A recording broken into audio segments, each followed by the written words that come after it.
So what we are doing here is a holistic programs which are an adjunct to the standard care. So the group which we want to help is very clear, who wants more out of their life, what we call health span, wants to prevent, stay away from hospitals, emergencies, reduce their medications or possibly knock off. Everything is possible. Okay, so that's the group we are talking about. So coming to today, after this, I think you'll have to really, you'll be thanking your heart and your brain, because many times we are just living our life, but we just don't know what is happening inside us. Are you aware that our whole body has got 60,000 miles of arterial system, circulatory network? If you just put everything, so this much like body has got, like it's like going around the earth 3 times, you know, that much. So imagine our heart is pumping blood to this full body, like 60,000 miles of this network which is there. And our brain constitutes only 2% of our body, but consumes like almost 20 to 25% of our energy. It is the most important thing. And you have to understand that the heart and the brain work together. And that is what happened in my journey, that because I just little bit share that how it happened was, but before that, since the topic is about dementia, can anyone tell me that at what age do you think we must start taking active steps to prevent dementia? 14 years, 15 years? Yeah, that's a great answer, but 5, yeah. Yeah.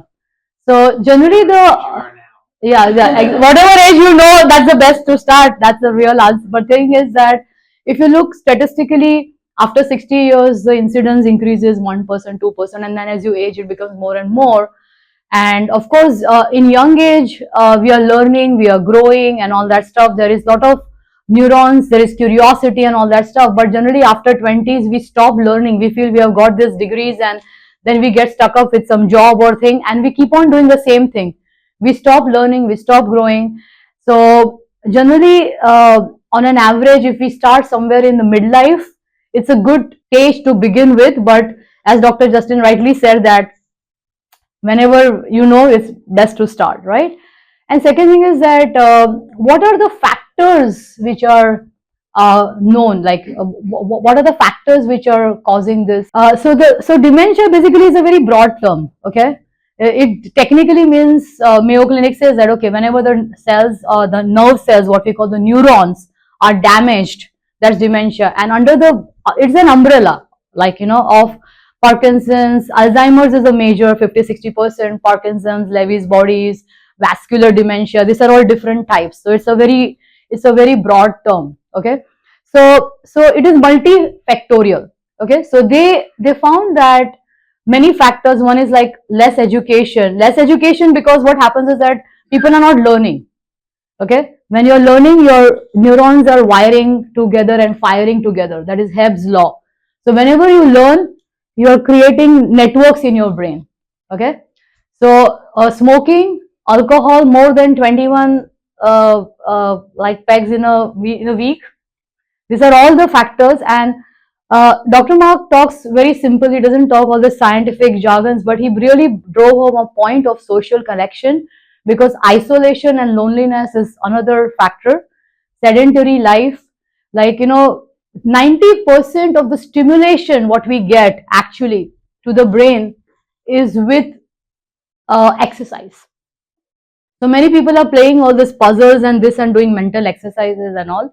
They feel it's enough, but sedentary lifestyle is also a big role to play. So movement is important. So there are a lot of things. And TBI, that is traumatic brain injury. So anybody having injury, I don't know whether you have seen the movie Concussion. It's a story about all these athletes. They get brain, like small injuries and all that stuff. So brain injury is also one part. So there are multi-factor. I can go on and on, but I want to go more on the solutions. You can always do that research. But this is a very broad spectrum thing. And most important thing is that, is there a cure? Why are we sitting here? It's the most dreaded thing, right? Because we know that there is no definite cure to this. We have drugs which can slow, but there is nothing to like kind of dramatically change that whole disease spectrum. And then the question is that why it is no cure yet, because the reason is that it is so much multifactorial that it is very difficult to find out and pinpoint the causes. But now the good news is that a lot of research is coming in where we are getting these predictors, and they found that one of the predictors is less blood supply to the brain. Okay, and that is where we are going to like talk about today, the circulatory system, because my whole expertise of my life is increasing the blood supply everywhere in the body, you know, because my specialty is heart, but what we do in our programs, we are improving that circulation to all the 60,000 miles of arteries. So I hope now you are getting this connection of what I'm talking. So this is what it is. Like, do you like this? Okay. So when heart and brain works together in coherence and security, we have a party. Okay, your body is in a great shape, and that is what we are going to talk about today and focus on. Okay, a little bit about my story. A preventative cardiologist, my journey back in India. I wanted to help people and stop them from getting heart attacks, because 70% people get heart attack as first symptom and half of them die. So it's very sad, right? We cannot even, even people think, oh, I have an insurance, I can eat, drink, be merry, but insurance will take care of me. But it's sad that you may not be able to avail that insurance, you know, because half of them don't survive. And if they survive, then they have to go through stenting, angioplasty, bypass. So I had two sets of people. One would be that they do this repeated angioplasty, angio bypass, and get no results. They come back again. And one group would be that they could not afford surgeries, because India in 90s was heavily underinsured. Only 10% of the population was insured and 90% not. So I always wanted to help people. So I was working on diet, exercise, yoga, and then I actually came to New York to learn about this technology, external counterpulsation. And I was taught here, major research was done in Stony Brook. And what I was taught that in US, the FDA gives it to the patients after bypass and angioplasty fails, you know. And I was wondering, why should that be done? Because if this is increasing the circulation and it is a proven technology, but the point is that here surgeries like are 150,000, whereas this is like 10,000. It is not really a great incentive, you know, which is there. But then when I went back to India, since we didn't have, fortunately, those kind of laws, and the people who could not afford surgeries, we started giving them. And then with research, we proved that 95% of surgeries are actually not required. You know, feel that the world deserves a better healthcare. We as a community, what we are trying to build here is a tribe, a community, a group of conscious people who wants to bring about this change. I don't know whether we will see it, but I think we really need to start working to leave a legacy behind for our children and our grandchildren, because they should not be going through what we have gone through right now.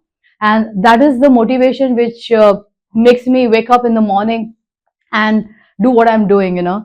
And I wish that all of you, whoever is interested, can also be a part of this what we are doing. So we found that the surgeries are basically unnecessary, but then I loved it when I saw the research from Stanford and NIH pumped in $100 million to show that like stents and bypass surgery actually is not much required in stable cases, you know. So there is now a lot of science coming in on prevention, and the government is also waking up and understanding that so much of unnecessary expenditure is happening. So the reason I'm showing all this is that I'm just trying to say that it's not some whimsical girl from India who has come and telling this. I'm a very, very evidence-based person, because I was trained in the medical college, which is like the Harvard of India, one of the topmost. So very, very allopathic. I love allopathy, very evidence-based. But at the same time, I believe that if you want to become a full whole doctor, you have to learn to balance. You have to know the strengths and limitations of everything. And second thing is, you should also be honest with your patient, that what is working and what is not working. And most important quality I feel you should always seek in a doctor, that the doctor is working for you and not the pharma or the insurance or whatever the incentives are. That should be the core which is there, and I feel that is what we uphold here in what we are doing. So one thing is, like, what we are doing is what we call the Be Happy method. So in this Be Happy method, the first is the breath work, what we did, we have a lot of techniques to help you live your fullest life, because breath is life, and we really need to control this, what we call the prana or the life force. Then E is the external counter pulsation. We do a lot of the heart screening, health screening, because like in dementia also, like when we talk, like blood supply is one of the things, but the main thing what we have to understand is that the brain cells are getting damaged, okay? And one of the things is what they call is neuroinflammation, okay? And they don't actually even talk about it or do things. So testing for chronic inflammation, oxidative stress, these are all very things. Omega-3 fatty acids are so essential for the brain. So, and the good news is that, because I know some of you are here because their family have family history is there. I always say that the genes, like you have seen, like you have a gun, the genes are like the bullets, and there's a trigger. Unless you pull the trigger, the bullet is not going to hit anyone. The same way, you may have the genes, but the trigger is with you in your hands. That is your lifestyle and how you conduct yourself and all the things what you are talking about. So if we are good in that way, we can have a good life, okay? And this is very, very important to understand. Please take home this message that you are not your genes, okay? You are not your genes, because it has been heavily programmed by medicine that, oh, I have got people like some guys, they're absolutely normal, fit, they do a treadmill and they've undergone a bypass surgery. I said, why did you do it? Oh no, they told me that my father had it, so I have to have it. I said, what? Like, so much of this thing about heavily programmed about this family, and these labels and everything. So we have to understand that you are unique, you are that greater spirit, and you have to activate that. And that is what we do in our programs. Like there has been research done, like the why is the yoga part. In meditation, literally in 3 weeks, they have seen that the telomeres change, the genes change. It is so rapid and so fast, okay? With diet things, there is entire science of epigenetics coming over, which modern, like, we are not taught in our medical schools. Because I love my colleagues and friends, but because unfortunately the people who are in standard care, they are handcuffed with the insurance and they can't say or do much. Unfortunately, you really have to be out of the system to do that. And that's the reason all my life I've chosen to be honestly out of the system. I have taken many hits for that, but that's the way I like to be, because I feel I'm growing every day. Life is an adventure, So please take home this message and share this everyone, that you are not your genes and you can change everything in your life. It's possible. And that is what we have been doing with this screening. Then attitude, like positive mental attitude. That's the most important thing. So what happens is that with brain, we are very rigid. Oh, I'm like this only. I can't do this. I'm this way only. We have so much of these labels, with ourselves, that we just don't want to grow. So if you want, you can go and buy a t-shirt which is known as Seek Discomfort. It is available. Okay.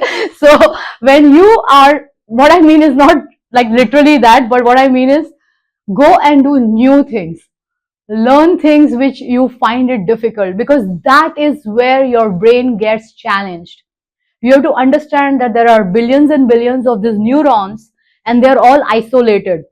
Whenever if you want, you have to have better brain health for preventing dementia.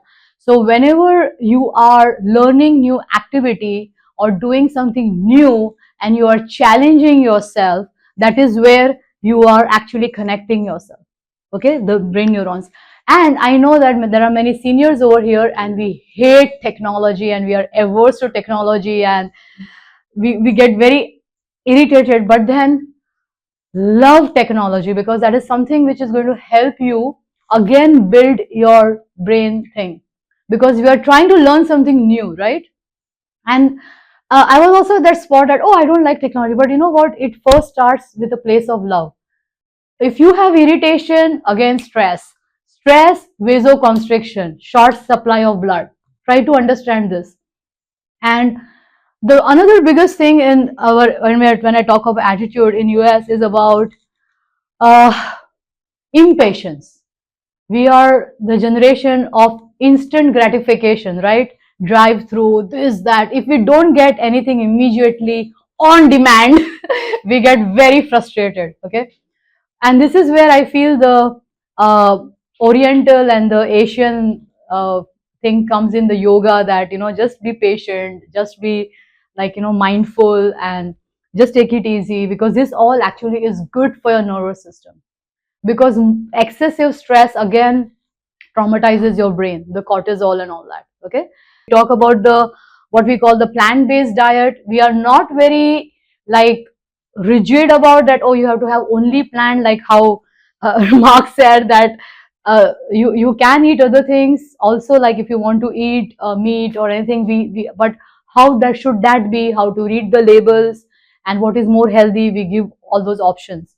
So we talk about plant-based and exercise and the yoga. So we'll just take a little snapshot on the device little bit now, because the other components are lifestyle related. This is something new kid on the block which everybody would want to know.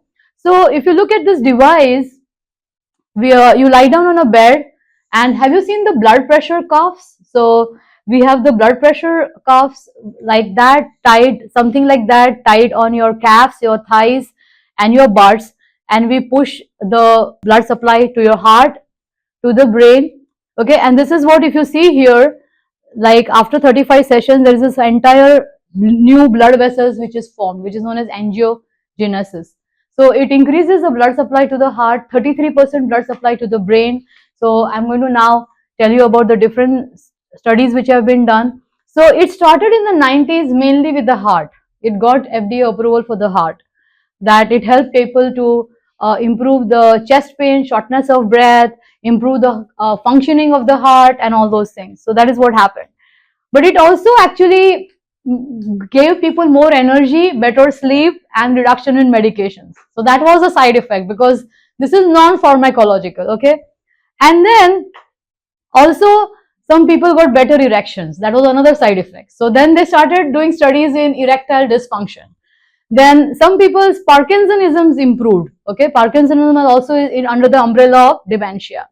Okay, then there are studies on long COVID, peripheral vascular, some people having blockages in the legs, then diabetes, neuropathy, because diabetes is a big problem with complications, chronic fatigue, heart failure. So these are all the things they started seeing the improvement.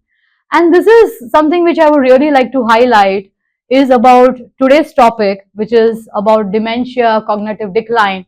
University of Kansas, Dr. Patrick did a major study. They actually did case control study that is supposed to be the best in medicine, where you take one group of people and you give them a sham treatment, like what we call placebo, and another group you give the real treatment, and you see the performance in both the groups. And that is what they did, and they found that there is something known as VADAS, that is vascular dementia assessment scale, which is a cognitive scale. So they did all this test before and after for all the participants, and the FDA wanted a 2-point difference, but this study gave twice as much. So now this is what we are doing, is under further investigation and research, and the whole goal is to get approval with the FDA for the dementia and this, because right now, as you see, that dementia, there is nothing specific which is there, and those drugs are also extremely expensive with lot of side effects. And you also know I mean, I don't want to get into the Alzheimer's housing and all that stuff, that's another big thing, right? it almost costs $10,000 a month. So the point is, we thought, why wait for everything to happen? As you know that, we are so good with technology. With any software, we get instant updates and this. But in medicine, we have something known as law of inertia. It takes 40, 50, 60 years for things to change in medicine. And it is, I don't know, I find it like, there I really get impatient, I feel, because we need something to change faster. I mean, who uses fax? No one in the world uses fax, but still in America, we use fax in healthcare, So that was another discovery for me when I came here. I said, even in underdeveloped countries, we are not using fax, we are using emails, Anyways, so the point is, we don't have to wait for things to really come up into the approvals and all that stuff. Anybody who is smart should start acting now, because we have the science, we have got the data. And as I told you that we have an amazing board, like we are so fortunate to have Dr. Justin. He's a board certified internal medicine physician, and he's also into lifestyle medicine. He's there with us in our faculty. So we've got such amazing allopathic licensed faculty with like holistic mind, And so what we do here is that we do the screening testing before and after, because we want to ensure that you are being benefited. So this is a great thing. You can go and see it online also. The research details are there. Then UCSD, actually our own UCSD has been doing studies with this device on concussion in the athletes. So that is there. And for long COVID, because I think many of us have still not recovered from the COVID and fatigue and low energy and lot of inflammation. So they did a research that a lot of long COVID patients were benefited. In 2014, actually, it is there in the guidelines of the ACC, AHA and everything. So, but most doctors are not like kind of aware or recommending it. As I told you that it is surgery is heavily incentivized in this country. And if you see here now, Sinai, Mayo, John Hopkins, Stony Brook, these are all the big hospitals actually who are having this device, but still people don't know about it. So this is not something like we are trying to tell you something which is not known or not evidence-based. It is known, evidence-based, but sadly, because of commercial reasons, lack of awareness and lack of incentives, this has been put into the sideline by the standard care. And that is what we are trying to do here, that we want to break free from that and get into the holistic health. And that is what we are here for. So I know the primary group like which has come here today is interested into more of the dementia and all, but just because you have friends, family and people around, just to let you know, we have programs for many categories of people. I love Encinitas. Like there was this wellness expo, and there was a talk which was given running after 40s. So I was thinking, I was curious that how many people would be there in the talk running after 40s, And I was surprised that there were 15 people attending that talk running after 40s, And that is amazing, because then we are in a very active community who wants to run. Now, but there is a lot of difficulty also, because when you're running in 50s and 60s and all, you have a lot of issues with your joints, your heart and all. So we are having a program for people who just want to be active, fit and have a healthy lifestyle, because ECP, the device, increases VO2 max. That is important for the athletes and the runners. And whoever is measuring with wearables HRV, it also improves that. So we are having for the fitness and wellness enthusiasts. Then we have for people who have got health issues like high cholesterol, blood pressure, diabetes, cardiometabolic, and all those kind of things, inflammation and all those, that group.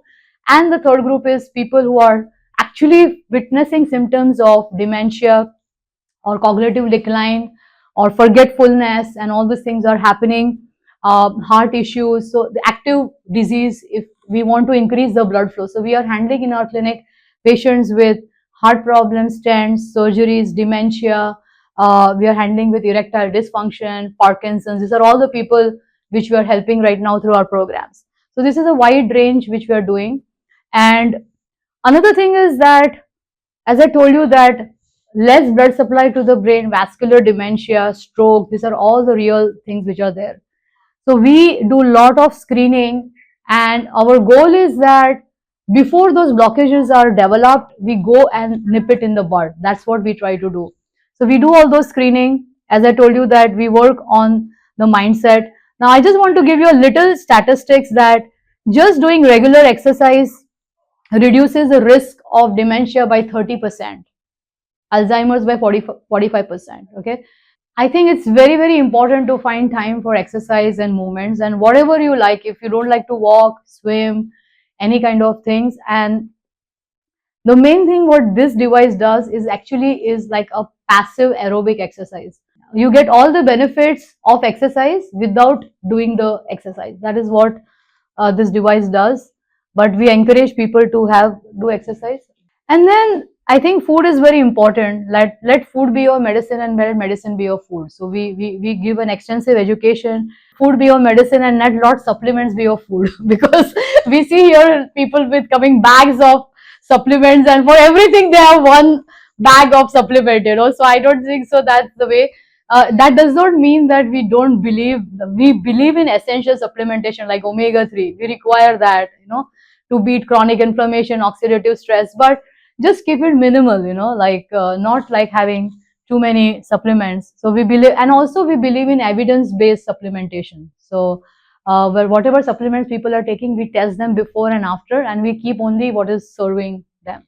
And I just wanted to bring you this concept that, and this is a little bit coming from the Eastern concept, like, so in Western medicine, they go by the signs, symptoms, dementia, and then they give a label, okay?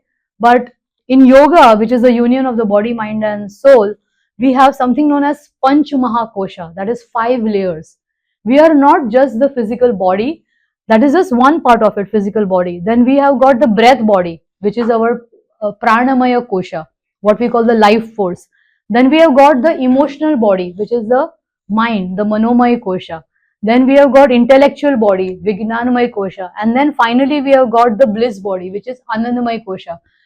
This believes that the disease comes in because we are not in bliss. We are not in that state of what we call Satachit Ananda, that is eternal bliss and bliss. We are constantly seeking outside. Okay, and our society has heavily programmed us that by having that Coke or a burger or that fries or those chicken wings, we are going to get some happiness, or buying this car or sleeping on that mattress or going on a Hawaii or this cruise is going to give us happiness. So we are constantly programmed as a society that happiness is something external. And this is a lie, okay? This is totally advertisement, it is a lie. The truth is that happiness is internal, and that is what we start training our participants, that how to tap into that bliss body and correct our own inner life force, energies and everything, because that is where the cure starts. That is where everything changes. And that is also, meditation is the most powerful tool to stop dementia. So because it reduces your stress, it reduces your cortisol, it stops the brain damage, it secretes wonderful hormones in your brain which are known as endorphins. I can go on and on, because I love meditation.